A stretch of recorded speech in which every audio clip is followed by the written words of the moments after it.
Le monde vit une crise causée par la pandémie du Covid-19. Depuis quelques mois, on assiste à un festival sans pareil dans lequel chaque pays se défend tant bien que mal, avec ses moyens et ses ressources, face à cet envahisseur. Oui, parce qu'on va l'appeler comme ça. J'ai récemment publié une vidéo dans laquelle je parlais des constats que j'ai pu faire en observant nos réactions face à cette maladie. Je vous invite à aller la regarder si vous ne l'avez pas encore fait. Je vous mettrai le lien à la fin.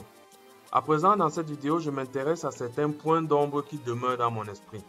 J'ai 5 questions et interrogations sur cette maladie que je voudrais partager avec vous. Si certains parmi vous ont les réponses à certaines questions, je serais ravi que vous me les mettiez en commentaire afin de m'édifier et de faire profiter aux autres. A tout de suite.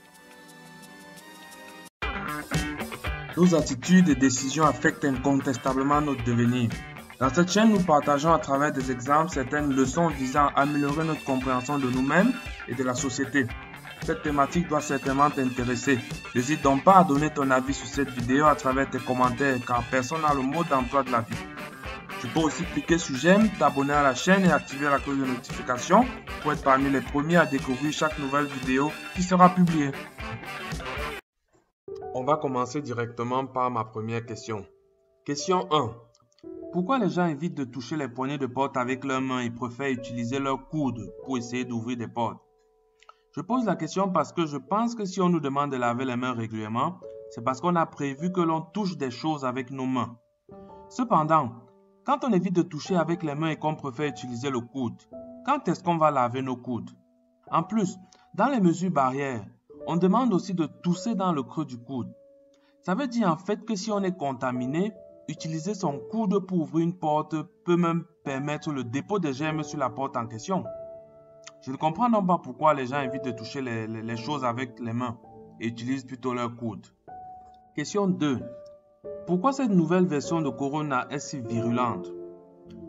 On nous a fait comprendre que le terme Corona désigne une famille de virus et que ces virus existaient depuis plusieurs années mais n'étaient pas virulents.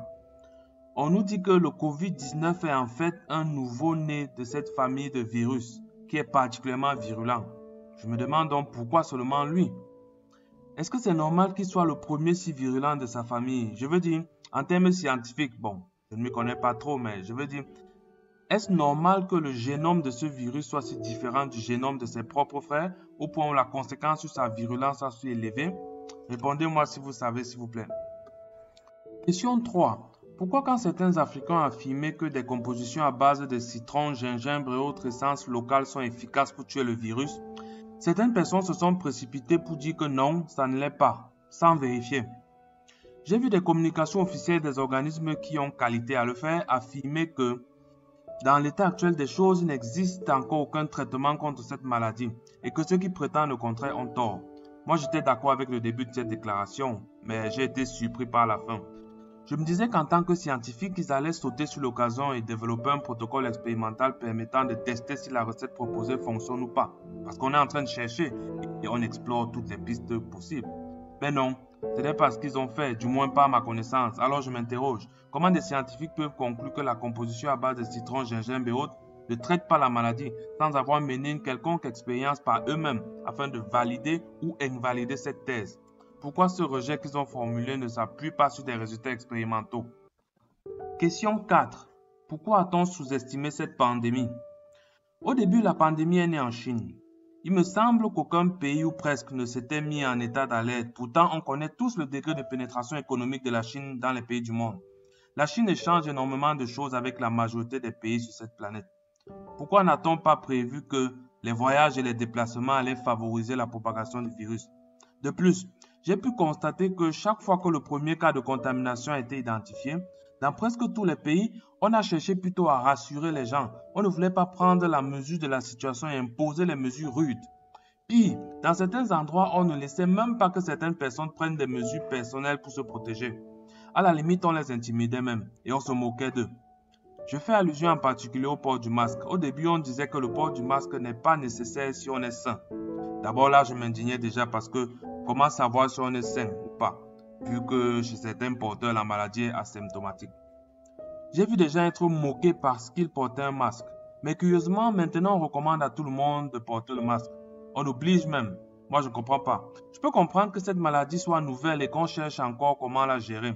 Mais je ne comprends pas pourquoi est-ce qu'on l'a volontairement sous-estimée au début. Question 5. Pourquoi les Noirs ont cru que cette maladie ne les toucherait pas? On a vu et on continue à voir des Noirs dire qu'ils sont immunisés naturellement contre cette maladie. Pourquoi ils disent cela? Pourquoi ils le pensent? Je veux comprendre. Donnez-moi juste un seul argument pour m'aider à comprendre ce fantasme. C'est quand même incroyable. Donc voilà, je viens de vous présenter mes 5 questions.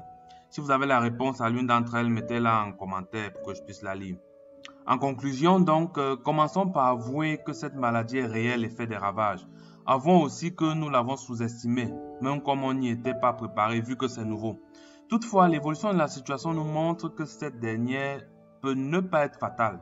On a des cas de guérison et on a des cas de limitation de la propagation de la maladie, preuve que la victoire est possible. Du coup, je pense qu'il est temps de renforcer notre engagement et notre rigorisme face à cette menace. Respectons les consignes, n'ayons pas peur d'en faire trop, car on ne sait même pas si on en fait suffisamment. N'oubliez pas qu'une négligence banale de votre part peut contribuer à propager le virus. Restons positifs, restons dans l'espoir. Voilà, c'est la fin de cette vidéo. Tu peux la liker si tu as aimé, tu peux la montrer à tes amis, t'abonner à ma chaîne et activer la cloche de notification pour recevoir mes prochaines vidéos. À bientôt!